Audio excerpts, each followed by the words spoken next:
3, 2, 1. These are the times that try men's souls. The government is corrupt. The political system is dysfunctional. Both political parties have not only failed us, they have betrayed us. We cannot trust them with our futures. We, the people, must take back control ourselves. Welcome to the revolution, and welcome to Revolution Television.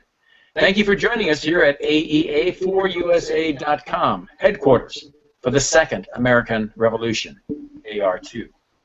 My name is Lawrence Hebron, and now for our revolutionary look at the news. Headline: Leader versus Loser. Back in 1859, Charles Dickens first published his classic A Tale of Two Cities.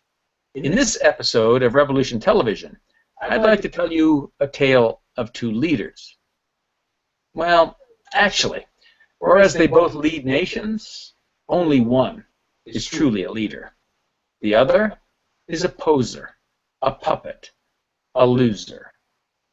Let's see.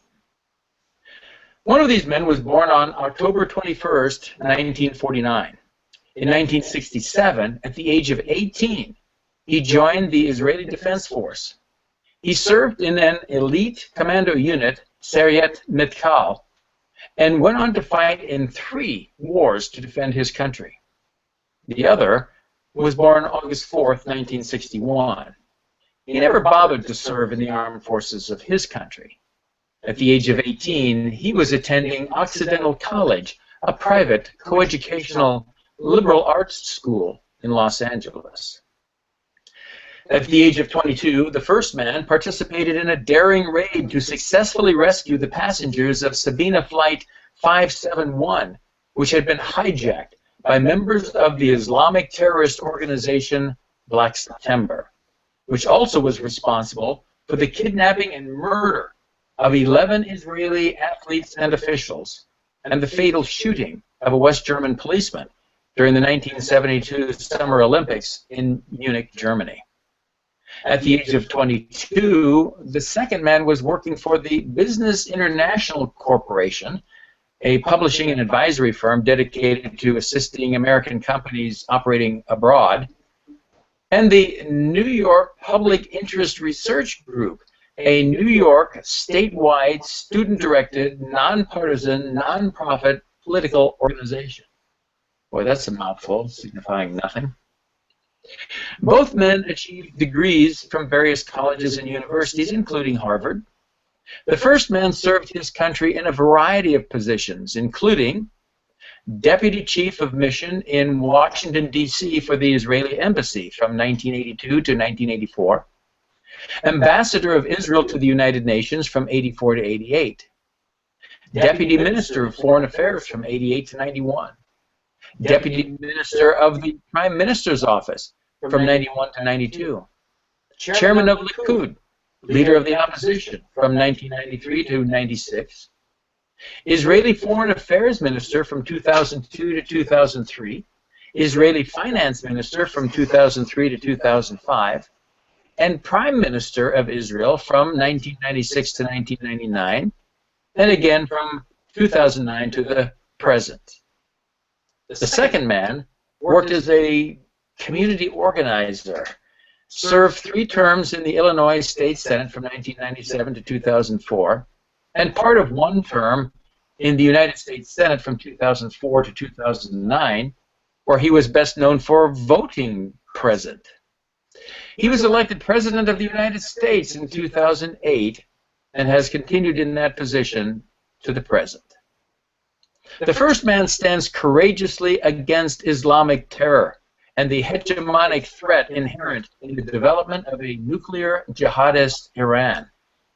The second man aspires to befriend radical Islamists and is paving the way for a nuclear jihadist Iran.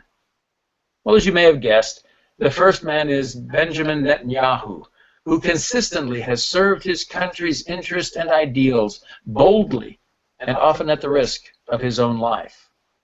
The second is Barack Obama, who has consistently betrayed his country's interests and ideals from the safety of political offices, which have been bought for him by powerful political brokers who used him for their own purposes. One is a leader. One is a loser. And if you have to ask which one is which, well, you probably voted for the loser. Ian, we suspect from past comments of yours that you're not a big fan of Barack Obama. What would you say is his greatest deficiency? What bugs you the most about him? Well, right off the top, how about lack of moral courage? How about lack of experience? How about lack of any sort of knowledge of military affairs or world affairs, for that matter? The man, as we've said here before, doesn't have the experience to run a lemonade stand, let alone the free world. So, you know, as I've said before, I honestly believe that to be President of the United States, a prerequisite should be that you have served in the military in one capacity or another. I don't particularly care if it's enlisted or in the officer corps, but as Commander-in-Chief, making the decisions about the military, how to deploy it, how to use it, how to wage war for our country, having some knowledge of military service, to me should be an absolute prerequisite. And those of us who have served in the military can walk up and meet somebody for the first time and generally tell whether or not they have served in the military, just by how they carry themselves, just by how they act. There's certain things that you learn in shared sacrifice in military service. And that's not something that you can be taught in the college classroom. It is not something that you can be taught by reading a book. And Barack Obama has no experience, no backbone, no political courage. Let me take that back. He may have political courage, but he has no moral courage. He has no backbone, in my opinion. So, yes, I think that our illustrious Commander-in-Chief would not make a pimple on a good leader's ass. How does that sum it up for you? Well, I think that probably sums it up pretty clearly. You've told us in the past about your objection to his policies.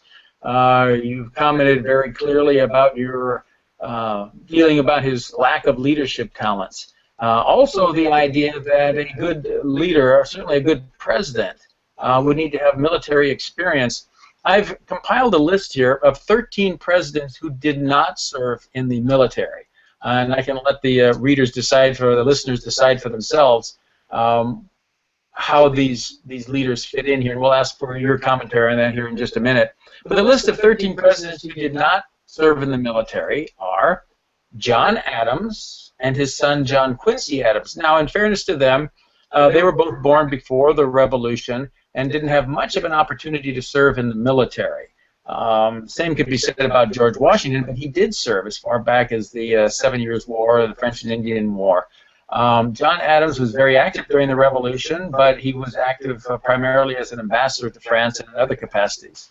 Continuing after John Adams and John Quincy Adams, we have Martin Van Buren, Millard Fillmore, Grover Cleveland, William Howard Taft, Woodrow Wilson, Warren G. Harding, Calvin Coolidge, Herbert Hoover. Now, I've got to put an asterisk beside Herbert Hoover's name.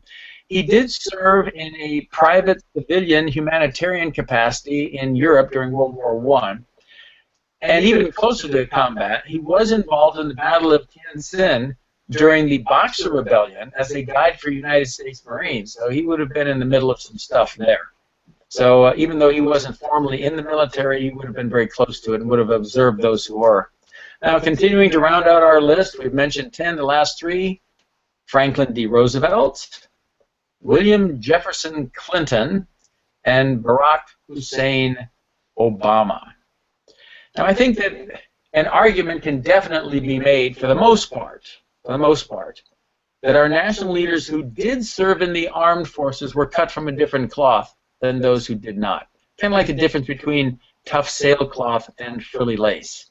In any event, I kind of suspect that if Barack had spent a couple of years in the barracks, he probably wouldn't be so eager to roll over and play easy to get with the jihadists in Iran or elsewhere. So, Ian, you have anything further to say in wrapping up about these thoughts about leadership capabilities and service in the military? Well, I think the one thing that is very apparent there, with just a couple minor exceptions, those presidents that you listed were very minor in the history of our country. You know, John Adams obviously played a very key role. I didn't think much of him as a founding father. However, he did have some brilliant moments. But out of the rest of those, the one that really comes to mind is FDR. Obviously, he was an icon of progressive leftist thinking. He did lead the country through a very trying time, and I will give him an award for leadership. I think he was a good leader. But the majority of that list was very uneventful, and unfortunately, some of them full of scandals. It seems to be a common thread. Indeed, and certainly again with FDR, you look at the progressive, that's a nice way to put it, progressive ideology that he had and the actions that he took. You have to wonder if he would have felt the same way had he served in the military. It's just a different ethic, a different culture there, and I don't think FDR's policies would exhibit that at all. Well, thank you for your comments on that and our leader versus loser segment here. Our quote to go along with it: management is doing things right. Leadership is doing the right things. Peter Drucker. Well, judging by his record, Barack Obama is neither a good manager nor a good leader. So, what does that say about the people who put him and keep him in office? Well, that's our revolutionary look at the news for this event. Remember, the American Eagle Alliance is leading the way in fighting the Second American Revolution. We have lots of ideas on how that can be carried out. And one of the things I think the Patriot community needs to realize is that what you have been doing hasn't worked. You've been doing pretty much the same things for decades. And that's why we're in the mess we're in. If the best idea you can come up with is to keep doing more of the same, I'm afraid it's pretty obvious you're going to just keep getting more of the same. So we urge you to contact the American Eagle Alliance by calling 909-913-7878. Again, 909-913-7878. Have us come out and schedule a Patriot training day for you, or just even a shorter presentation on the ideas in AR2, Handbook for the Second American Revolution, and Solutions, Guidebook for Rebuilding America the Great. There are truly revolutionary ideas in there. Not more of the same. Not the same old stuff. This is revolutionary. This will change everything. Again, call us at 909-913-7878. Well, thank you again for listening to us. We hope that you will continue to listen. Tell your friends that they can listen to archived episodes at our website, aea4usa.com. That's AEA, the number 4, USA.com. Again, thanks for listening to us. Now, let's get cracking, Patriots. We've got a country to save.